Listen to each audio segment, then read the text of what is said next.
Agadirogan Satatana Shaktana Sheshakaya Prasutana Sheshan Autsukya Moharatidan Jakhana Yopurva Vaidyaya Namostu Tasmai. Sejam todas bem-vindas a mais um vídeo da série Vida Veda nos Samhitas no canal do Vida Veda no YouTube. Meu nome é Matheus e hoje a gente vai continuar nossa leitura do Ashtanga Hridayam Sutrasthana capítulo 2. A gente vai ler da segunda metade do shloka número 40 até o shloka número 44. Então a gente vai ler 4 shlokas inteiros. A gente nunca fez isso até hoje. Hoje vai ser a nossa leitura mais longa de todas da história da série Vida Veda nos Samhitas. Se segurem, é muita coisa. Eu vou tentar acelerar um pouquinho a leitura cada vez mais, porque a gente precisa cobrir muitos capítulos ainda pela frente. E eu comecei bem devagarzinho com vocês no capítulo 1. Ao longo do capítulo 2 a gente foi acelerando. Faltam mais 3 vídeos, né, contando esse do capítulo 2, e a gente fecha o capítulo 2. Mais ou menos no vídeo 83, por aí, a gente fecha o capítulo 2 e a gente começa o capítulo 3. E de agora em diante, eu vou acelerar mais um pouquinho o ritmo da leitura. Para aquelas de vocês que estão acompanhando a nossa leitura desde o início, a ideia é que agora, 80 vídeos depois, esteja ficando cada vez mais confortável acompanhar, né? Mesmo que eu esteja acelerando a leitura, não estaria ficando mais difícil para vocês acompanharem. Porque vejam bem, se eu continuasse lendo da maneira que eu li lá no primeiro capítulo, lembra? Eu botava cada palavrinha e eu botava o significado de cada uma e a gente destrinchava tudo devagarzinho, ou eu ia ter que fazer um vídeo de 1 hora em vez de vídeos de 10, 15 minutos, ou a gente não ia conseguir terminar numa vida, né? Porque são 120 capítulos no Ashtanga Hridayam. Então eu preciso acelerar. E eu ainda quero ler o Ashtanga, eu quero ler o Charaka e eu quero ler o Sushruta enquanto eu tô vivo. Então depois eu passo a bola para alguém aí, nova geração dos nerds ayurvédicos, mas a gente tem que terminar esse negócio. Então, para isso que eu comecei o grupo de estudos dos Samhitas, para se ficarem dúvidas ou se vocês quiserem aprofundar algum conceito específico, a gente tem um espaço dedicado para esse aprofundamento e a gente se encontra lá 1h30, quase 2 horas por mês, só para fazer esse aprofundamento. Mas estou fazendo todo esse OBS só para dizer que a gente vai acelerar. E a segunda metade do shloka 40 até o shloka 44, eles dizem o seguinte. Vamos no texto, mas vamos devagar. Purovatata parajastu sharapa rushanilan androjukshavatudgara kasa swapnana maithunam kola chayam nrupadveshta vyala damstri vishaninaha hinanaryati nipona sevam vigrahamuttamaihi sandhya swaphyavaharastri swapnatyayanna chintanam shatru satragana kirna ganika panikashanam gatra vaktrana khairvadyam hasta keshavadhunanam toyagni puja madhyena yanam dhomam shavashrayam madhyati saktim vasrambha swatantriestrishu chatyajet. Então, agora aqui no shloka, na segunda metade do 40 até o shloka 41, ele vai fazer uma série de recomendações e ele usa o verbo tyajet. Então, é uma série de coisas que deveriam ser evitadas, né? O verbo tyajet significa, vem do radical tyaj e significa literalmente isso, né? Evitar, não fazer, ficar à distância de alguma coisa. E aí ele começa, né? Purovata Atapa, Rajaha, Tushara, Parushanilan. Então essa é a primeira linha, né? O que são essas coisas que a gente, no final das contas, ele vai falar tyajet, né? A última palavrinha, lá no final de tudo, né? Se você olhar, é tyajet. Esse é o verbo, né? Ele usa ele em outras partes também, mas a gente vai estar aplicando esse verbo então a tudo, né? Que coisas que devem ser tiajet, né? Puruvata. Então, pura, como a gente usa purvarupa, indica alguma coisa que acontece antes, né? De outra coisa. Vata significa o vento. Então, é um vento que vem antes, né? E esse vento, ele vem antes do quê? Ele vem antes de uma tempestade. Então, normalmente, eu não sei se vocês têm essa experiência, antes de cair um temporal, principalmente aqui na Índia, a gente vê isso bem claramente na estação chuvosa, antes de cair uma tempestade, rola uma brisa fresca, fria. Então esse vento frio que antecede a tempestade, ele deve ser tiajit, ele deve ser evitado. Atapa, a palavra atapa significa literalmente calor e dor.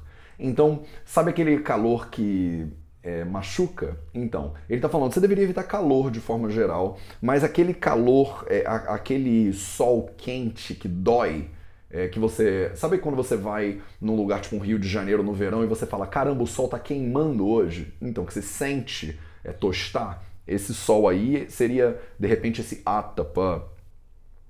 Rajaha, a palavra raja significa sujeira, significa poeira, então você deveria evitar sujeira, deveria evitar poeira. Tushara significa aquela formação de gelo que fica...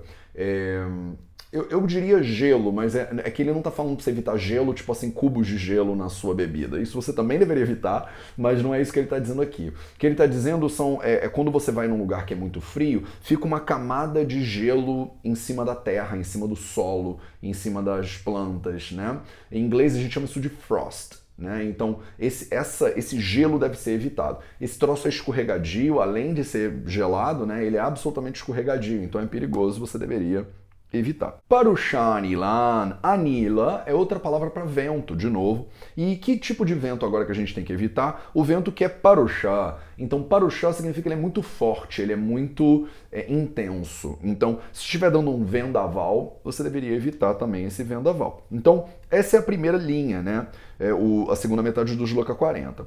O vento frio que precede uma tempestade, calor, né, excessivo, sujeira, poeira, o frio excessivo e que tem essa formação de neve, né, de gelo, o vento que é muito forte, que é muito rigoroso, deveriam ser todos tiajit, deveriam ser todos evitados. Anrujuhu, então anruju significa torto, então numa posição que não é reta, de uma maneira que não é reta, né? Então, anrujuhu, ele fala, né, de uma maneira torta, eu deveria evitar ficar numa posição torta, ele especifica kshavatu, udgara, kasa, swapna, anna, maitunam. Então, kshavatu é espirrar, udgara é arrotar, kasa, tossir, swapna, dormir, anna, comer, e maitunam, é engraçado, a palavra maitunam significa literalmente casamento. É quando você tem uma união de duas pessoas, tá? E a gente usa a palavra maitunam para dizer casamento de duas pessoas e a gente usa maitunam também para dizer sexo. Então, tem muitas maneiras, né, em sânscrito de sugerir atividade sexual e uma delas é quando você usa a palavra maitunam. O que é interessante da palavra maitunam é que ela sugere que você está tendo um sexo entre duas pessoas que são casadas, né? Que era a maneira como antigamente as pessoas tinham esse tipo de união, né? Então, você não deveria espirrar, arrotar, tossir, dormir, comer e fazer sexo em uma posição torta, em uma posição que você não esteja reto, direito, né? E é interessante porque experimenta tossir ou espirrar com a coluna muito desarranjada. E é muito estranho, e você pode até se machucar, né? Porque a musculatura toda do corpo contrai, de forma involuntária. Então você não sabe se você vai se machucar, né? Se você fizer isso tudo numa posição torta. Eu acho que esse torto está falando diretamente da nossa postura da coluna, né? Da retidão da coluna, digamos assim. A gente sabe que a coluna não é reta, né? Ela curvilínea, a gente pode usar essa palavra em português, mas ela não é, né, uma coisa muito reta, mas ainda assim vocês entendem, né, quando a gente fala que a pessoa está numa postura, né, adequada. Então você não vai estar totalmente torto para um lado ou todo torto para o outro e tentar tossir ou espirrar, isso pode gerar um problema.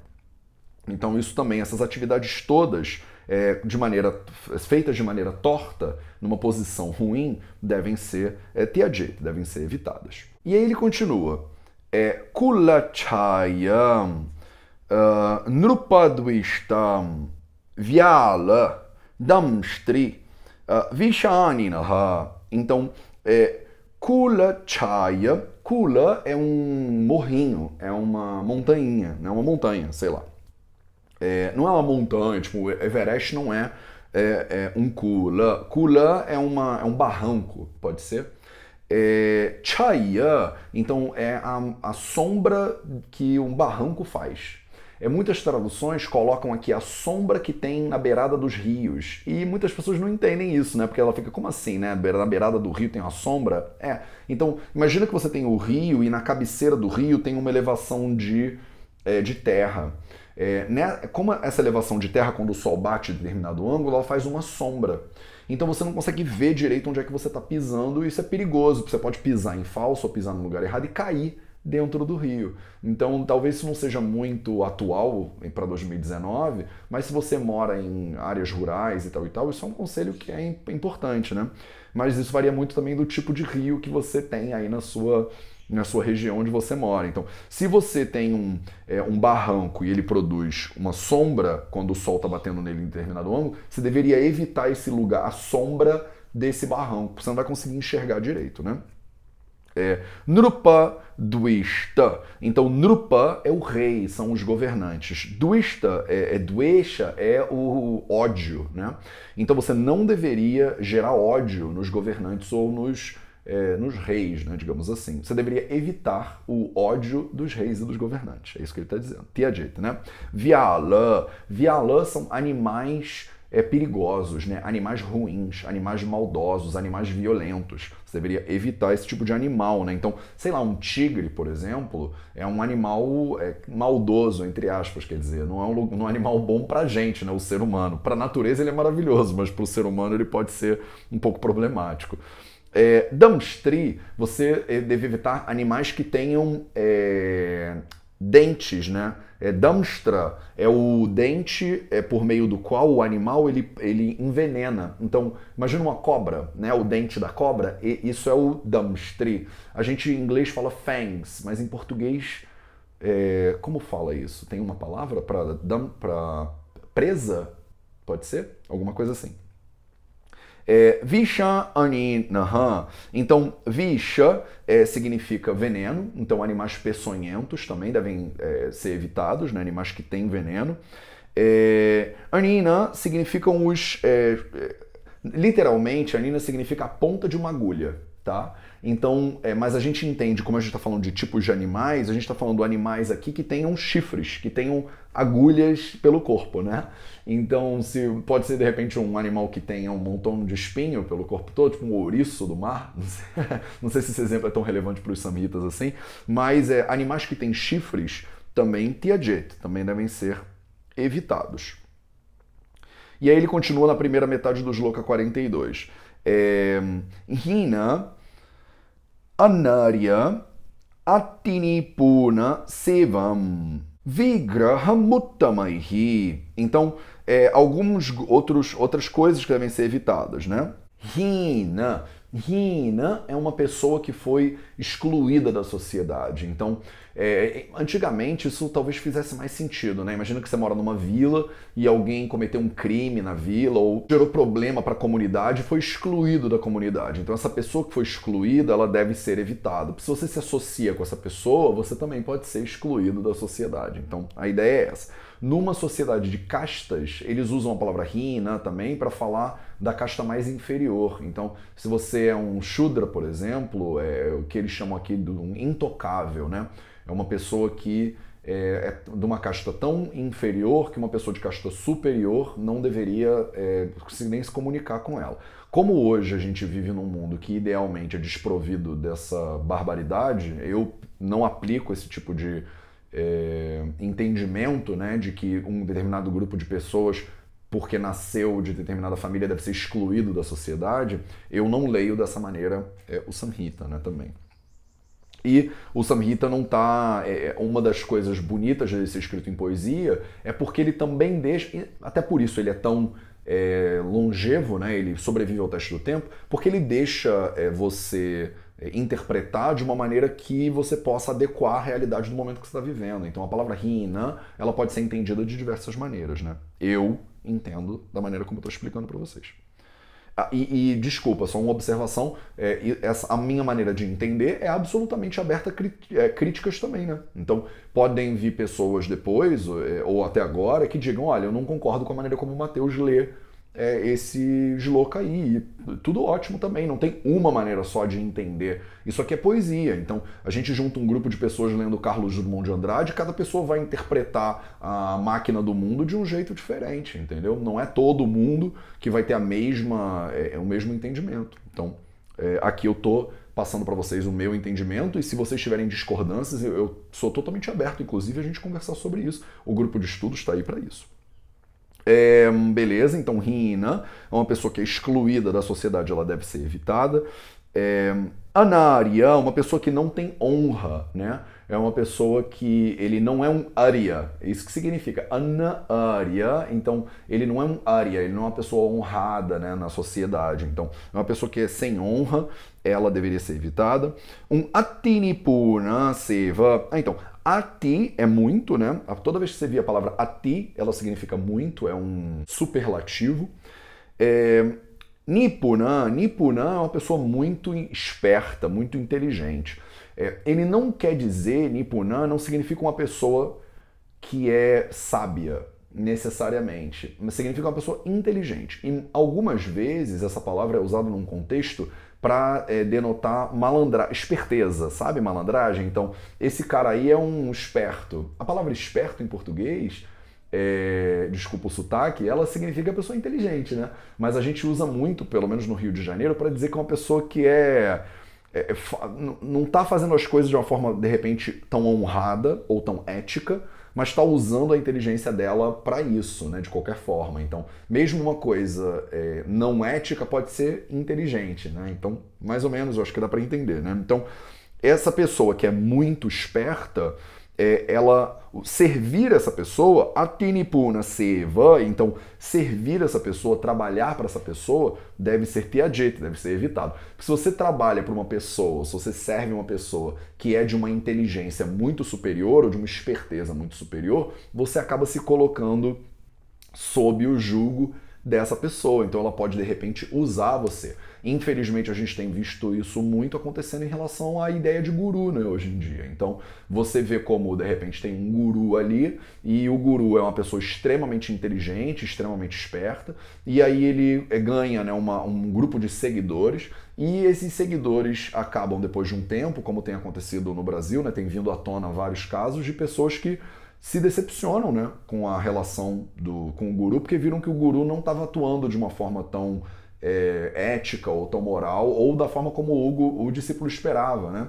Então o Samhita está aqui meio que te advertindo em relação a isso. Toma muito cuidado com pessoas muito inteligentes, muito espertas, e servir essas pessoas é complicado, porque se ela é mais inteligente que você, ela vai ver coisas que de repente você não vê, né? E como ela vai usar isso? Então, é muito importante servir e trabalhar para pessoas sábias, para pessoas honradas, para pessoas éticas, de acordo, né, com o que eles dizem aqui, uma pessoa que segue o Dharma, uma pessoa que está alinhada com os desígnios do cosmos. Agora, não necessariamente uma pessoa inteligente. Às vezes a pessoa inteligente que está fora do caminho dela, ela usa a inteligência dela para coisas horríveis também, né? Então a gente pode argumentar que muitos desses líderes mundiais que cometem atrocidades aí pelo mundo são absolutamente inteligentes, né? Mas estão usando a inteligência para isso aí. Então toma muito cuidado quando você vai servir pessoas muito inteligentes. Isso deve ser evitado. E uttamaihi saha vigraham também tiajet. Então, Uttama-ihi são as pessoas mais incríveis, né, da sociedade, digamos assim, são as pessoas superiores. Uttama significa superior. Uttama-ihi é o Trutya Vibhakti Bahuvachana, então é o modo instrumental no plural, que significa que essa é uma palavra que está no plural. Eu sei que se vocês não sabem gramática de sânscrito ainda, então não se preocupa, eu só faço essas pontuações para aqueles de vocês que estão estudando gramática, então para vocês se localizarem, mas a gente vai entrar nessas modalidades gramaticais mais para frente, então se você não pega exatamente o que isso significa, não se preocupa. Então, Uttama-ihi, pessoas muito superiores, Saha, com essas pessoas, Vigraham, uma guerra. Então você deveria evitar, Tyajet, entrar em conflito ou entrar em guerra com pessoas que são muito respeitadas, muito superiores. Superior aqui não é no sentido de melhor ou de pior, mas dentro de uma sociedade, sabe aquelas pessoas que são muito consideradas, muito queridas, muito honradas, muito adoradas? Então, essas pessoas são as Uttama-ihi. Então, essas pessoas não entrem em conflito com elas, não entrem em guerra com elas. A ideia é que, de repente, hoje, em dia, com internet e tudo, essa visão pode ser recompreendida ou abordada de uma outra maneira. Mas se você pensar antigamente, de novo, né, esse livro foi escrito há 1500 anos atrás, imagina que você mora numa vila e tem o conselho da vila ou alguma coisa assim, e tem um grupo de pessoas que são muito honradas, são muito respeitadas pela sociedade. Então, a sociedade está do lado delas. Você não deveria entrar em conflito com essas pessoas porque você está ferrado, né? Você está ferrada. Se você entra em conflito com essas pessoas, você tem um grupo inteiro de pessoas que seguem essa pessoa que vão estar contra você. Outra coisa é que se você tem um impulso de entrar em conflito com uma pessoa que é Uttama-ihi, que é muito respeitada na sociedade, tem uma chance muito grande de você também pode ser que você esteja equivocada. Então, toma cuidado, evita entrar em conflito, em guerra, né? Porque a palavra que é Vigraham, ela indica um conflito muito forte. Ele não está dizendo discordância, tá, gente? Ele não está falando que você não pode discordar, abaixa a cabeça e obedece. Não é isso. Ele está dizendo para você não entrar em guerra com essas pessoas. E aí ele continua. No shloka, agora a gente está no 42, no segunda metade do 42. Sandhyasu abhyavahara stri swapna adhyayana chintanam. Então tudo isso tem que ser tyajet. E ele começa com a palavra sandhyasu. Sandhyasu é um saptami vibhakti, então ele está dizendo, é um locativo. É nesse lugar, ou nesse momento. Em que momento? Um sandhya. O sandhya é um momento de transição. Tá? Então a gente tem, por exemplo, os Rutu Sandhis, a gente vai ver no próximo capítulo, são momentos de alteração de uma estação para outra. Rutu é a estação, Sandhi literalmente significa a união entre duas coisas. Então quando você tem a junção de dois ossos, por exemplo, uma junta, o nome de junta em sânscrito é Sandhi. Quando você tem o final de uma estação e o início de outra, isso aqui é um Sandhi. Quando você tem a transição do dia para a noite, quando o sol está nascendo e quando o sol está se pondo, isso chama Sandhi. Então aqui, especificamente, ele está falando Sandhishu, Sandhisu, no momento de transição entre dois períodos diferentes. E aqui é muito claro, fica muito claro que ele está falando do nascer e do pôr do sol especificamente, porque a gente está falando de dinacharya, né, de coisas que você tem que fazer todo dia. Então, o momento de transição diário é o nascer e o pôr do sol. No Sandhisu, então no nascer do sol e no pôr do sol, né, na transição de dia para noite, você deve evitar, né, você deve fazer tyajet de quê? Abhyavahara, então comer. Você não deveria comer nesses momentos. Stri literalmente significa mulher, mas aqui, ó, outra palavra para atividade sexual. Então você não deveria fazer atividade sexual. Swapna, dormir, você não deveria dormir. Adhyayana significa estudar, você não deveria estudar. E chintanam, pensar, você não deveria nem refletir, nem pensar demais. Olha que interessante, né? Então, no nascer e no pôr do sol, que são os sandhyasu, são os momentos de transição entre o dia e a noite, 2 por dia, né, normalmente acontecem, a não ser que você esteja aí no, sei lá, na Finlândia, numa época do ano de 24 horas de sol, aí não vai ter sandiaçu nenhum, né? Mas via de regra aqui o nascer do sol e no pôr do sol, você não deveria comer, você não deveria fazer sexo, você não deveria dormir, você não deveria estudar, você não deveria nem refletir. São momentos de transição muito importantes no dia que os samhitas indicam que deveriam ser momentos de contemplação. De repente era você parar para ir curtir o pôr do sol e o nascer do sol, né? Aqui, de novo, a gente está partindo do princípio que a pessoa está acordada no nascer do sol, porque ela deveria Brahma Muhurta Uttishtheta, ela deveria acordar 45 minutos, 1 hora aí antes do nascer do sol. Então ela está acordada no nascer do sol e ela tem que estar acordada no pôr do sol. Ela não pode fazer swapna, não pode estar dormindo durante nenhum desses momentos. Você não deveria estudar e você não deveria refletir muito. Estudar eu acho que fica bastante claro por quê, né? É um momento de transição até de luz. Então, antigamente, você não tinha luz como tem agora, né? Agora a gente está todo iluminado aqui. E aí eu tenho uma fonte de luz constante, né? Mas antigamente não. No momento de pôr do sol e de nascer do sol, você nem tem acesso à luz de uma maneira controlada. Então pode ser muito ruim para os olhos você parar para ler e para estudar. Mas até o refletir, percebe? É um momento no qual a mente ela está fazendo a transição junto com o dia. E é muito bonito, eu acho, como o Samhita está sugerindo a conexão do ser humano com o meio ambiente, né? O mundo está naquele momento passando por uma transição e você também está passando por uma transição. Então você deveria parar de fazer tudo o que você está fazendo e só simplesmente contemplar essa transição que o seu corpo está passando também. Não sei se eu estou exagerando, mas é que eu acho muito bonitinho. E aí ele continua. Shatru, Satra, Ganakirana, Ganika, Panikashanam. Então tudo isso aí você tem que fazer Tyajet, né? O que são essas coisas? Shatru é um inimigo, né? A gente já viu essa palavra algumas vezes, né, nessa leitura até agora. Satra é junto com pessoas, né? Em grupo, né? Ganakirna é outra maneira de dizer isso também. É num grupo muito grande de pessoas, é numa congregação, sei lá, tipo uma festa, né? Ganika é uma prostituta. Então eles traduzem muito como cortesã. Eu acho que hoje em dia a gente não usa mais essa palavra, né? É uma profissional do sexo. Eu não sei como é o jeito mais politicamente correto de dizer hoje em dia, mas a gente traduz muito como prostituta, né? Vocês me desculpem se essa palavra não for mais adequada hoje em dia, que eu tô meio fora da língua portuguesa ultimamente. Então, panika são pessoas ruins, pessoas maldosas. E você não deveria fazer o que com essas pessoas todas? Ashanam. Você não deveria comer com essas pessoas. Então, você não deveria dividir refeições, você não deveria comer junto com seus inimigos, você não deveria comer em grupos, você não deveria comer em grandes congregações de pessoas, você não deveria comer com prostitutas e você não deveria comer com pessoas que são ruins, que são muito maldosas, digamos assim.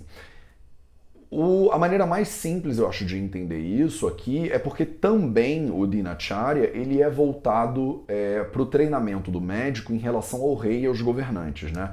Então é muito perigoso tudo isso que ele está listando aqui, porque essas pessoas, de repente, para mim, eu, Mateus, almoçar com uma prostituta não é nada demais, né? É tipo um ser humano que tem ali um emprego dela e isso não me afeta de nenhuma maneira. Mas antigamente, em 2019, então, talvez não seja um grande problema, né? Aqui na Índia, por exemplo, não comer em grupo é impossível. A gente está sempre numa multidão, né? Onde quer que você vá. Mas antigamente, quando você tinha lá, de novo, 1500 anos atrás, era um vilarejo. Então, talvez até por uma questão de moral e ética social, você tá almoçando com uma prostituta e você vai ficar mal falado na vila, alguma coisa assim. Não sei. Não sei o quanto disso é aplicável 100% aos dias de hoje. Eu, pessoalmente, como em grupos e não teria problema nenhum em comer com pessoas maldosas ou com prostitutas. Eu acho que aqui tem essa preocupação de você...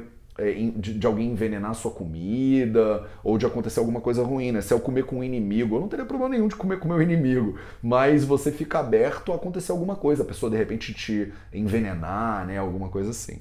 E aí ele continua na segunda metade do Shloka 43. Gatra Vaktra Nakai Vadyam. Então isso é uma coisa.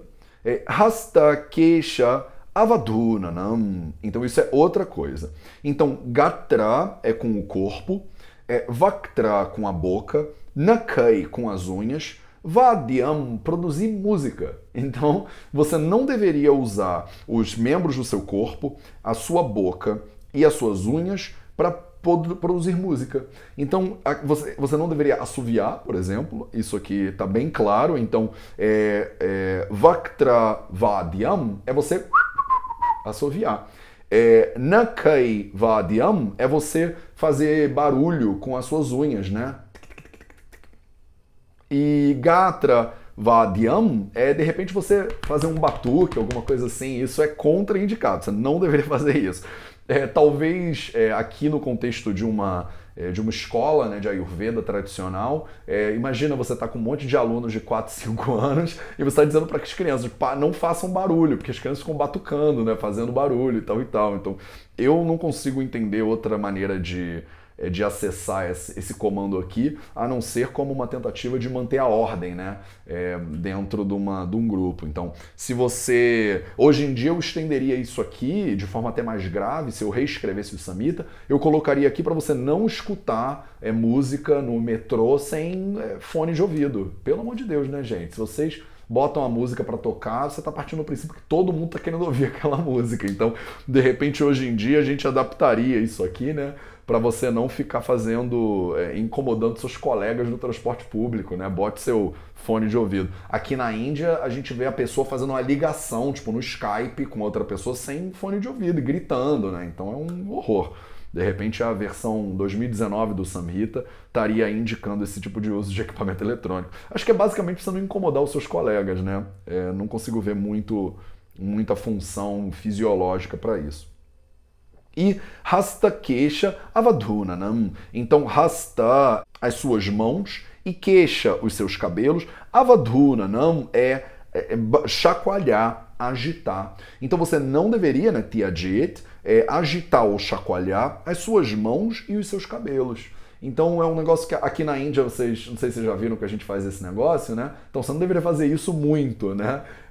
E você não deveria agitar suas mãos demais. Eu faço isso bastante. É totalmente contraindicado de acordo com o Dinacharya Dhyayam. Eu não deveria chacoalhar tanto, talvez, as minhas mãos. Não, eu tô brincando, mas é porque realmente aqui a palavra Avadhunanam, ela significa um agitar, um chacoalhar muito forte. Tá? Então você chacoalhar a cabeça de forma muito forte pode machucar, né?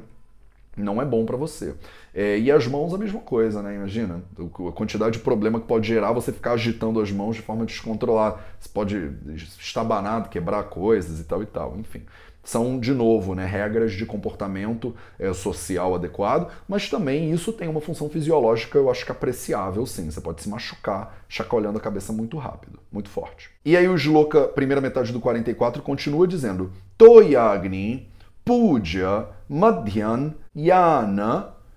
Então isso é uma ação. E Dhumam Shavashrayam. Isso é outra ação. Mas é parecido, né? Então o que ele está dizendo é assim, ele usa a indicação de ação, né, que seria tipo um verbo, yana, que significa caminhar, né?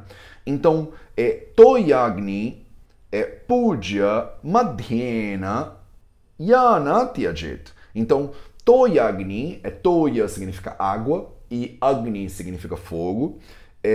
Puja significa uma pessoa muito honorável, né? Uma pessoa para quem você poderia fazer um puja, né? Um puja, é uma pessoa muito respeitável dentro da sociedade da cultura. Madhyena, no meio dessas pessoas.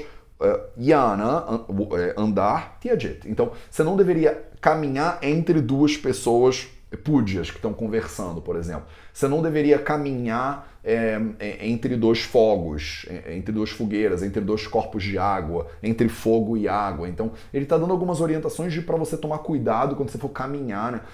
No meio das pessoas, eu acho que fica bem claro, né? Uma baita falta de educação, né? Você atravessar duas pessoas que estão conversando, mas aqui podia ser uma regra até social, né, dessas coisas que a gente fala que é falta de educação, né, falta de respeito, que para algumas culturas umas coisas são falta de educação e para outras não. Então, aqui, passar no meio de duas pessoas respeitáveis é falta de educação.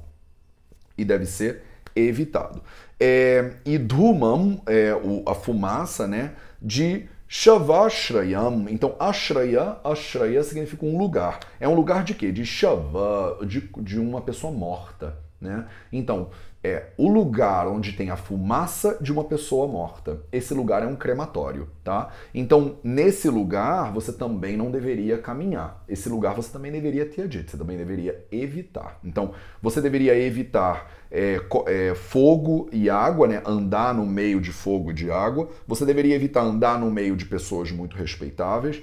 Você deveria evitar andar em lugares onde tem fumaça de corpos queimando. Então, aqui na Índia isso é muito comum. Esses lugares a gente chama de crematórios, né? Eles chamam de burning ghats em inglês. E para terminar, Madhya Atisaktim. Então, Madhya, a gente já viu isso, são bebidas alcoólicas. Ati, em muito grau, né? Eu já falei para vocês nesse mesmo sloka aqui, ati é muito. Saktim é o contato, é apego também, a palavra saktim indica. Então, um apego, um contato muito forte com álcool, com bebidas alcoólicas. Isso é tirajit, você deveria evitar esse contato. Então, evite ser muito apegado a bebidas alcoólicas.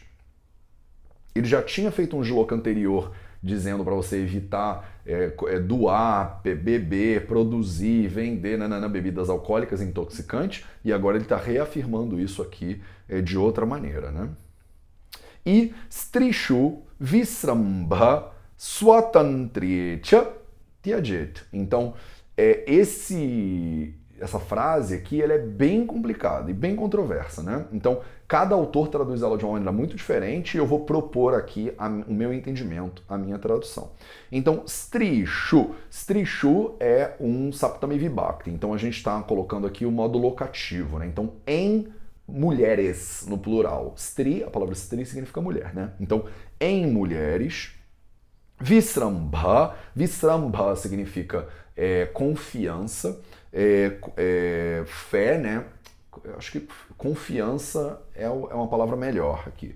Então, Visrambha seria uma confiança. Swatantra significa sozinho, né? De estar consigo mesmo, assim, por si só. Então, é de forma independente, de forma livre. Tirajit deve ser evitado. Então, a gente tem três palavras importantes aqui, tá? A gente tem a palavra cha, que diz também, né? Que ele tá fazendo uma listona de coisas, então ele usa o cha aqui. Mas tem três palavras que são importantes. Strishu, que diz nas mulheres. Tem a palavra Visrambha, que significa confiança, depositar autoridade, digamos assim. Fé, Swatantrie, então de forma independente, de forma livre. Muitas pessoas traduzem isso como você não deveria, tirajit, né? Você deveria evitar dar muita liberdade e confiar em mulheres.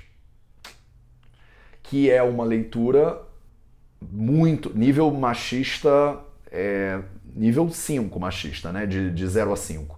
Então você não deveria confiar, você não deveria dar independência para mulheres. Eu não entendo dessa forma nem um pouco. E eu acho que o comentário permite a gente elaborar isso de uma forma talvez um pouco diferente. Então, se a gente for no comentário, ele usa a palavra strishu, então em mulheres, e ele dá o sinônimo de yosha. Yosha são mulheres jovens, são mulheres pequenas, né? Meninas, acho que seria uma boa tradução para Yosha. Então, Yosha são meninas muito jovens. Visrambha pode ser confiança, mas para mim é uma sugestão de cautela. Então, não confia, não no sentido de que você não tem confiança, mas no sentido de toma cuidado, tá? E Swatantrie é que elas fiquem soltas sem nenhum cuidado, sem nenhuma observação. Eu leio esse shloka como uma obrigação, né, para mim, por exemplo, que sou um irmão mais velho e tenho duas irmãs, de tomar conta das minhas irmãs mais novas. Então, como a sociedade... Isso é um nível machista 2, de 0 a 5, de repente, Não é zero, tá, gente? Mas é porque essa sociedade aqui, de 1500 anos atrás, ela era uma sociedade bem machista, né? Então, você ia estar estudando Ayurveda, só homens, né? Então, você estava lá numa escola de Ayurveda e provavelmente todos os seus alunos, todas as pessoas que estavam te acompanhando eram homens. Então, no Charaka Samhita, e todos os Samhitas escritos até hoje, foram escritos por homens. Você não tem um Samhita clássico ayurvédico escrito por uma autora identificada como mulher, né? Um clássico de 1000, 2000, 3000 anos atrás. Infelizmente, a sociedade era desse jeito, né? Então, se você está aprendendo Ayurveda, você é homem, antigamente. Hoje em dia não. Então, na minha turma aqui, por exemplo, na Gujarat Ayurveda University, eu estudei, eram 50 alunos, de 50 eram 40 e poucas mulheres. Então, esse comando aqui não seria mais tão útil. Mas aí, hoje em dia, como a sociedade indiana é absolutamente machista nível 5, eles traduzem isso aqui como não confie em mulheres. Eu traduzo isso aqui como você está aprendendo que você deveria cuidar de meninas mais jovens. Então, se você tem um grupo de mulheres mais jovens, de mulheres pequenas, toma cuidado com elas, cuida delas. É uma obrigação minha de não deixar meninas mais jovens sofrerem nenhum perigo ou correrem nenhum risco. Então, é uma obrigação minha como se eu fosse um irmão mais velho. Eu estou aprendendo como estudante de Ayurveda que se eu vejo um grupo de mulheres pequenas, de meninas por aí sozinhas, eu não deveria ficar tranquilo com essa situação, eu deveria tomar cuidado com elas. Eu sei que eu estou gastando muito tempo só com essas 3 palavrinhas, mas é porque eu nunca vi nenhuma tradução que eu considerei apropriada disso. A maioria das traduções tem um tom extremamente machista e dizem não confie em mulheres. Mulheres não devem ser confiadas, umas coisas assim horrorosas. E eu acho que o sânscrito ele dá margem para outras interpretações. Inclusive, por que o comentarista ele se dá o trabalho de fazer essa equiparação de Strishu com Yosha? Ele fala claramente que são mulheres jovens, pequenas, né, meninas. Então não é qualquer mulher, não é uma senhora de idade, não é a sua mãe, não é todas as Strishu. Ele está falando especificamente aqui, de acordo com um comentarista, de meninas muito jovens. Então faz todo sentido. Se tem meninas muito jovens, sozinhas, sua tantri, por conta própria, toma cuidado, cuida delas, né? Não deixa elas para lá, não confia que não vai acontecer nada com elas. Eu leio dessa maneira. Fica aqui a minha observação. Então, esses foram os nossos 4 shlokas aí. Eu acho que esse vídeo ficou gigante até agora e a gente ainda vai para o nosso minutinho de sânscrito. E no nosso minutinho de sânscrito de hoje, a gente vai falar das consoantes, das 5 consoantes cerebrais. Então, o shloka de hoje foi o mais difícil do ano inteiro, né, e do ano passado inteiro, e a gente agora vai falar das consoantes mais difíceis do alfabeto inteiro também. Então, talvez esse seja o vídeo mais difícil de todos os 80 vídeos que eu gravei até hoje dos Samhitas, né? Então, a gente estava falando sobre como tem 5 lugares de pronúncia, né? Então a gente falou dos lugares guturais, falou dos lugares palatais, e agora a gente vai falar dos lugares cerebrais. Então, é quando você pronuncia a consoante com a língua tocando no topo do céu da boca, tá? A gente não tem isso em português, então é muito difícil mesmo se apropriar desses sons. E esses 5 sons são os seguintes: ta, ta, da, da e hna. O T, digamos assim, e o TH, que é o T Mahaprana, com muito ar, só que pronunciados de forma cerebral. Então você coloca a língua no topo do céu da boca e pronuncia ta. É como tá, de tatu, só que ta, ta, ta. E o Mahaprana dele, que é o ta, ta. Então, ta, ta, ta, ta.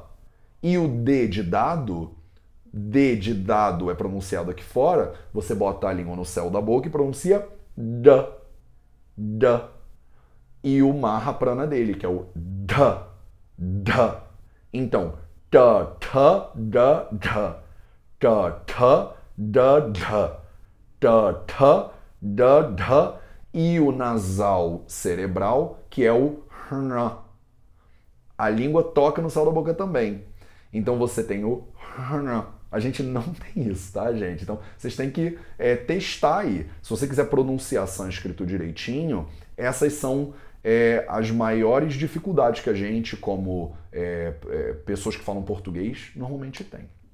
Esse era o minutinho de sânscrito que eu queria ver com vocês hoje. Então o nosso vídeo de hoje ficou super longo. Muito obrigado se você chegou até aqui, né? Se você teve paciência para aguentar esse vídeo inteiro. Muito obrigado pela sua presença e a gente se vê no próximo vídeo.